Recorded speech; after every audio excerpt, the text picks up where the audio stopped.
but people don't run out of time. Yeah. So 11 pages double-sided? Yes. But it's like, a lot of it's like short answer, you know, so some pages is just 2 questions. Question. Yeah.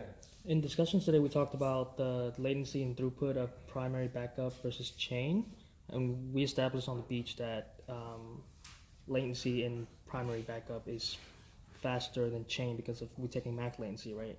For sure. Like, if there's one thing we're sure about, latency is going to be significantly higher in chain replication. And in a case where all workloads are writes, would throughput be the same or higher in primary backup? Well, let's go over the argument I made on the beach, but didn't have a blackboard for, and then right. So there's a client, and there's a primary, and for right now, I don't even care what's happening to the right? How fast does this thing go? As fast as the primary can go. And you said it was a write-only workload, so now let's just imagine that these are all writes. How much throughput? The throughput will be bound. Let's assume that the client is in an open loop. The client, there's a million clients, right? So there's no limit to the amount of workload that can be generated by the client. So what's the throughput of the system? The throughput is whatever the primary can push. Because the primary is doing all the work, and all the work is dealing with all of the writes. I don't know what that number is, because this is a toy example. We would have to measure it empirically to know what that is. Now, in chain replication, I'm going to argue we have a client, and we have our head, and we're going to make the same argument. Like, I don't care what's happening out here, because the throughput of the whole system is going to be limited by the performance of this person. And so by this argument, I would say my expectation would be in a write-only workload, primary, backup, and chain replication should be expected to have identical, more or less identical throughput. Anybody disagree? Because, like, sure, there's stuff happening out here, but who cares, right? No, I take it back. So, like, this is to a first approximation. I think this is true, but I think let's be honest. The other thing that's happening is the primary gets incast from the backups that it has to deal with, and the head doesn't. Which means there is some overhead that the primary pays that will be manifested probably in throughput, even in a write-only workload. I don't know how to quantify the magnitude of this, but that's the difference. Like, I think the argument I made was true. They're almost exactly identical in terms of the work being done by the node doing all the work, except the primary is counting votes too, and the head isn't. So it has, like, you know, overheads, so TCP overheads going on here. The chain replication, the access is coming from the tail, right? That's right, to the client. So it has to go through all of the not backups. Exactly as you have it in the picture here. oh, my bad. Yeah. So you know, like, but yeah. So the expectation would be comparable throughput. You think chain replication do a little bit better? Okay. Okay. Yeah. Sorry. Do you have a question? No. What else? Did you? I mean, was there any more? Or was it just that particular That's it. one? Okay. That's just that. And then, like, the latency is a no-brainer, right? Because the latency is going to be summed up in chain replication, whereas it's just going to be the max over the channel latencies for primary. Backup max is always going to be less than some, right? Except in the trivial case where they both have one operand. Yeah. Can you go with the definition of weak consistency? Say again? Definition of weak consistency? Not strong consistency. Not, yeah. The definition of weak consistency is not strong consistency. The complement of strong consistency. Like stale data? When the client knows that the distributed systems is not. So we have a definition for strong consistency. And so what's the definition for strong consistency? You can't tell if it's distributed. It's a Okay, distributed so the definition for weak consistency is you can tell if it's distributed. So stale data will be one example of how you can tell, but not the only.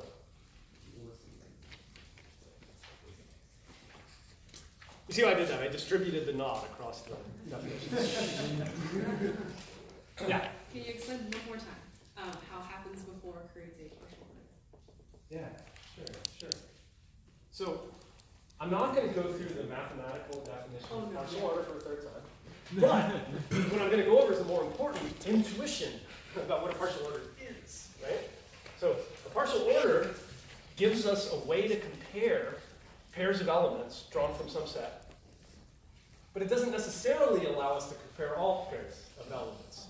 You can only do that when your partial order is also a total order. A total order is a partial order. Okay? So, I have a set, and I have an order. Okay. So that means that any set of things that can be compared, but for which not every comparison yields a meaningful answer, is a partial order. You saw when I introduced partial orders, I made this argument around sets and subsets have this problem. Like if I have some set,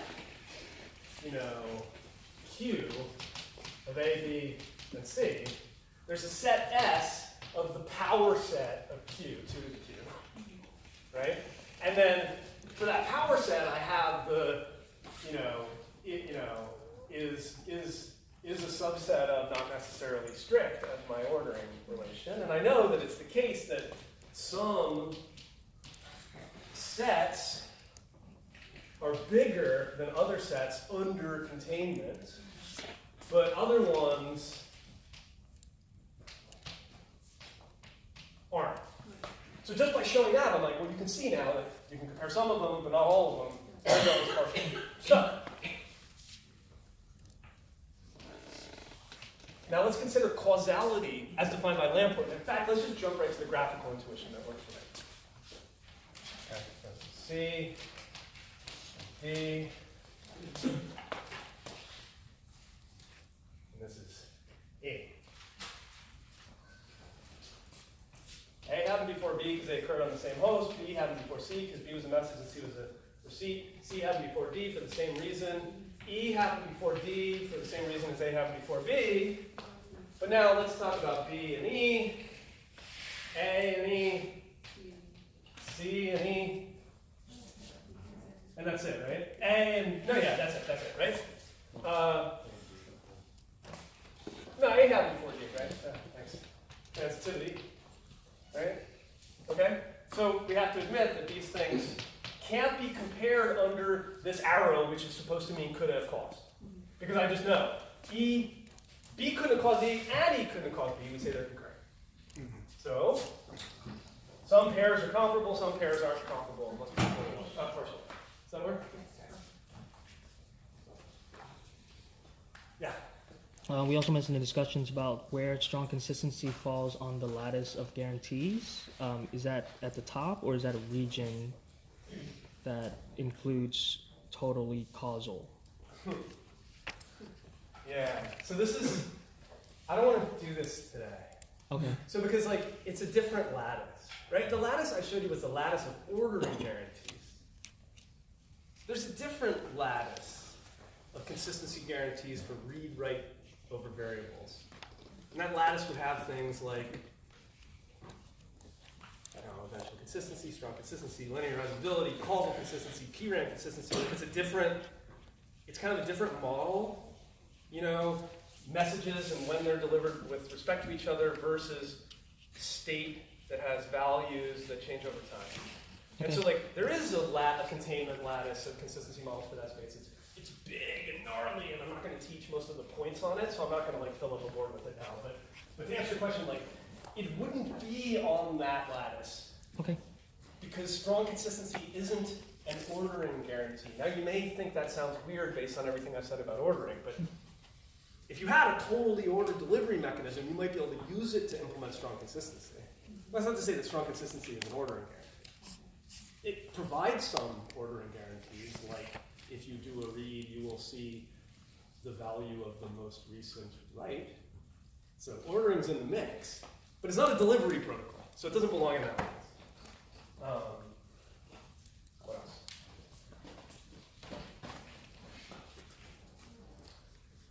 $3:29, 15 minutes. Okay, 2 more minutes, 3 more minutes for questions. Yeah.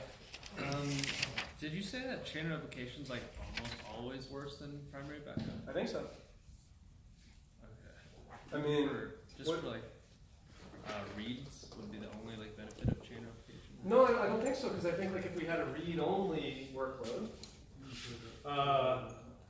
it would look about the same, roughly the same, because the primary has to serve all the reads and primary backups, so the throughput of the system would so the latency would be the same, primary backup and chain replication. in a read-only workflow. Because you only go to the primary and you only go to the tail. Just one hop. The throughput will be about the same because the primary is doing all the work, e.g. all the reads and primary backup replication, and the tail is doing all the work, e.g. all the reads and chain replication. Who came to Beach class and remembers what we decided was the killer workload for chain replication? Mixed workload in what sense? Balance read and write. Yeah, like roughly even read and writes if we assume that it takes the same amount of work to process a read or a write. I think in real life, we'd want it like 60-40 reads to writes workload because doing a write involves more work usually than doing a read. If only because you write the write out to your disk probably and you might assert the read from cache.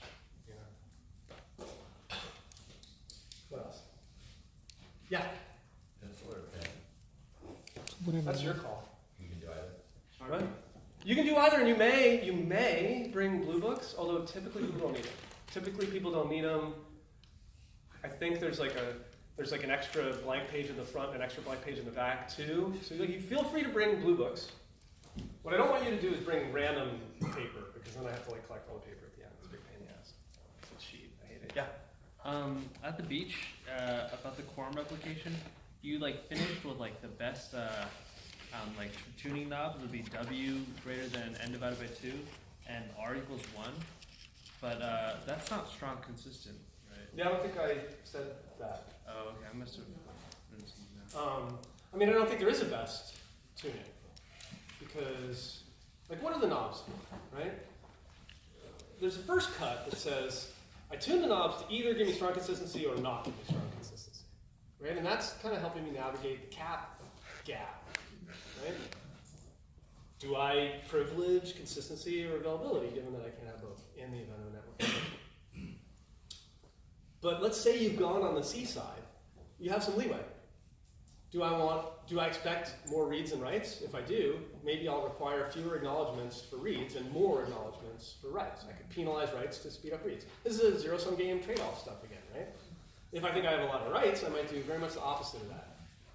If I think my nodes are expensive computers that are unlikely to go down, and I think I have a read-heavy workload, I would probably choose read one, write all, right? This is a killer, strongly consistent setting that has very fast reads.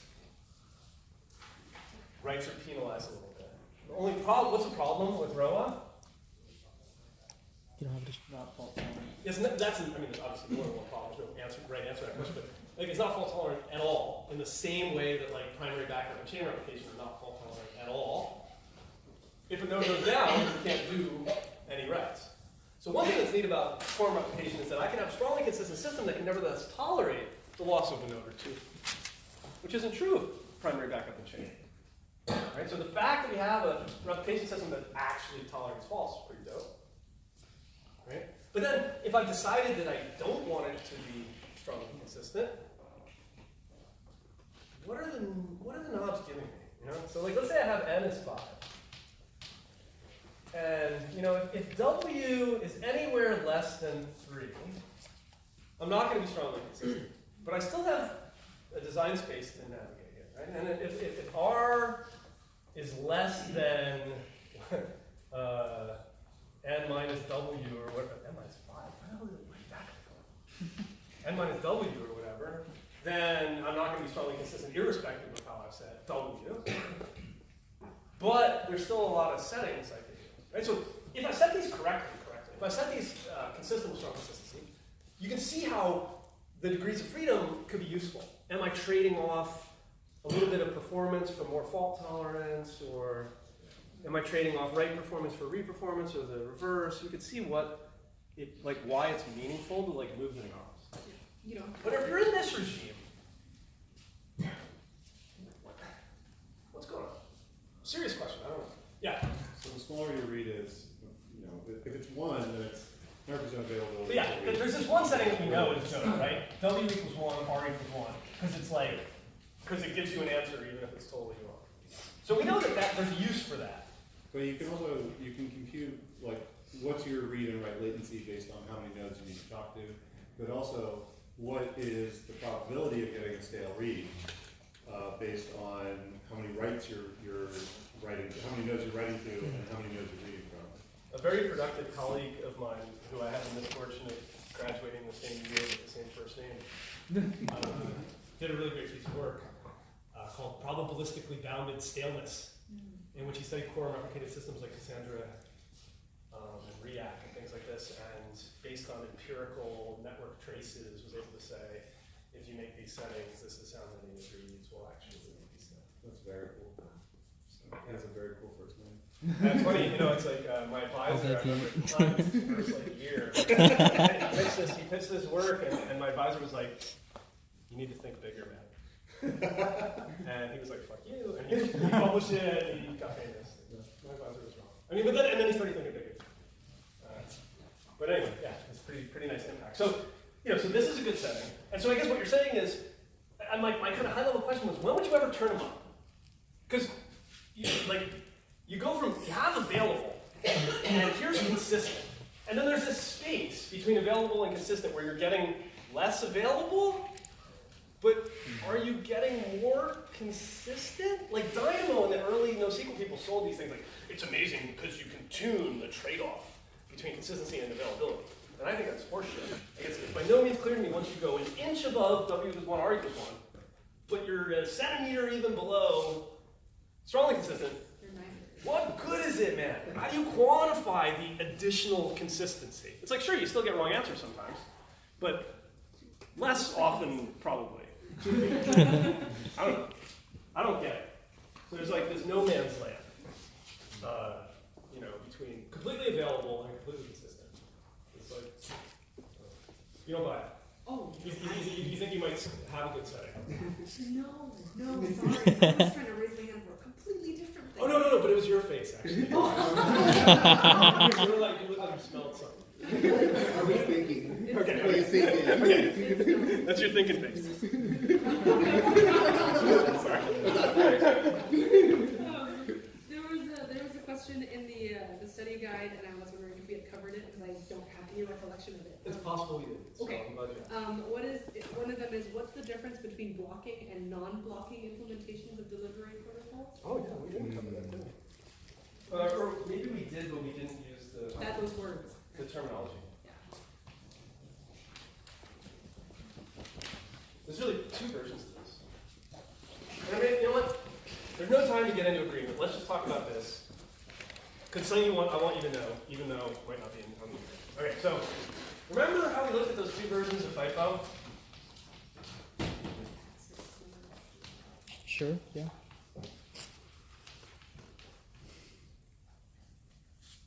Yeah. Facts and numbers. This one said, Alice doesn't send message number 2 until Bob acknowledges message number 1. So usually when we talk about blocking, what does blocking mean in computer systems? What does it mean to block on like a function call? Suspend. The system Waiting. doesn't do anything else. It doesn't like return control to you. You like make the function call and you're waiting for it to return. You just suspend yourself. Right? So you're basically, there's these periods in which you're blocked. You can't do anything else. And you can't do anything. No. Which means your system is going to have less throughput, at least in this case, right? So this is what we would call a protocol that blocks the sender. However, the receiver can always deliver the message as soon as they get it. Okay? Does this protocol block?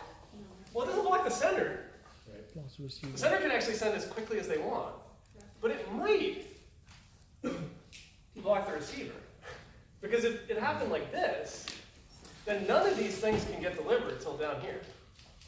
So the receiver might have to block, but blocking in the receiver case has less of an effect on the throughput of the system, right? Because if the receiver blocks and nobody's there to see it, who cares? Whereas less bits are getting pushed across the network. So there's an implementation of FIFO that has sender blocks, and this is an implementation of FIFO that has receiver blocks, okay? Let me give you another example in the context of causal delivery, because we studied a couple different implementations of causal broadcasts, remember? So we said Alice is feeling a bit feisty, sends this message to Bob and Carol, it says Bob smells.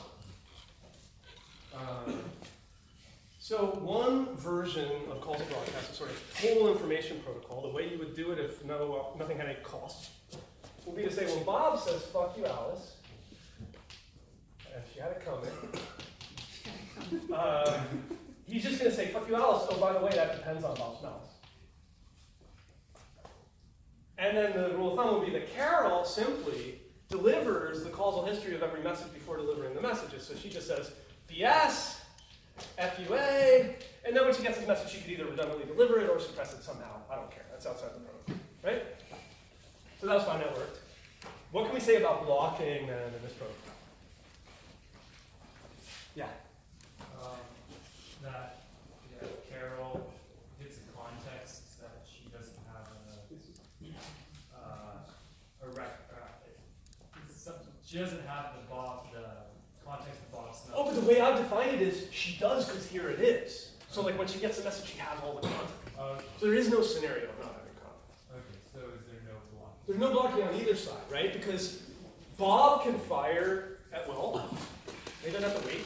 And we invented some blocking ones, right? Where we said Bob can't send his message until he's got acknowledgement from Alice and Carol that they got the broadcast, right? That would have been a blocking sender causal broadcast protocol with a non-blocking receiver, right? So with this one, the sender didn't block. What about the receiver?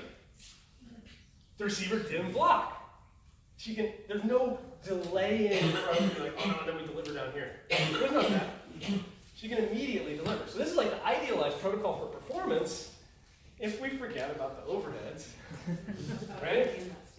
Okay, now, what was the other protocol we studied for reliable or for causal broadcast? Bob broadcasts first before delivers. Say again? Bob broadcasts first before delivers. No, that's reliable broadcast. You use vector clocks. So you use vector clocks, right? So it would be like, Just kidding. Alice says, Bob smells. Oh, by the way, that's O. But then, no, remember she increments after in this protocol. So now her vector clock is 100. Bob gets the message, he delivers it. He sends FUA. FUA goes on the wire with the following vector clock, because we know that Alice has sent a message, right? It gets here, it's not delivered, because Carol's vector clock is 000. Later, 000 gets to her, she delivers it, she bumps her vector clock to 100. Now she can deliver this message. What can we say about this protocol? Receiver block.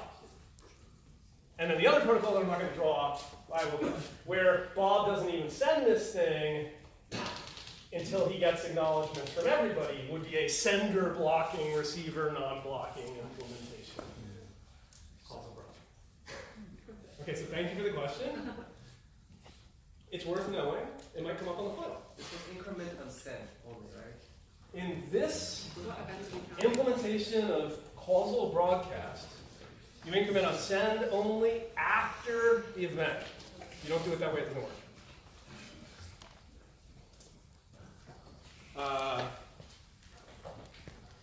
2 minutes.